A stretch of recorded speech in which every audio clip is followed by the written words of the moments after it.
ఆ బొత్స గారిని, సత్యబాబు గారిని నేను సూటిగా ప్రశ్నిస్తున్నా. ఒక్క ఐబీ స్కూల్ కట్టారా మీరు? ఒక్క కేంబ్రిడ్జ్ స్కూల్ మీరు కట్టారా? ఏం కట్టుకుంటే ఇట్లా మాడితే ఎట్లా స్వామి?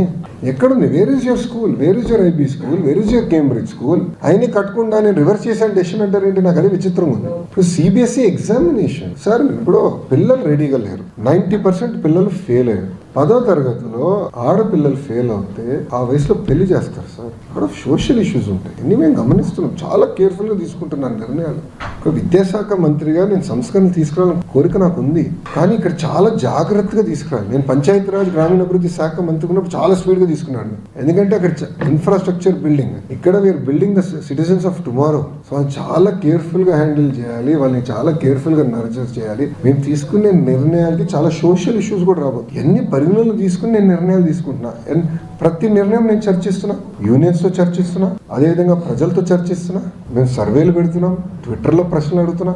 After discussion I'm taking decision. ప్రజలు ఓకే అందా నేను నిర్ణయాలు తీసుకుంటా. వాళ్ళు ఎందుకు కంగారు పడుతున్నారండి? ఇప్పుడు ఇన్ని సంస్కరణలు తీసుకొచ్చారంటున్నారు. సూటిగా సత్యబాబు గారిని ప్రశ్నిస్తున్నారు. 13 లక్షల మంది పిల్లలు ఎట్లా తగ్గారో ఆయన సమాధానం చెప్పమనండి. 13 లక్షల మంది పిల్లలు తగ్గారండి. 13 lakhs 5 సంవత్సరాలు. I'm challenging him. He should answer.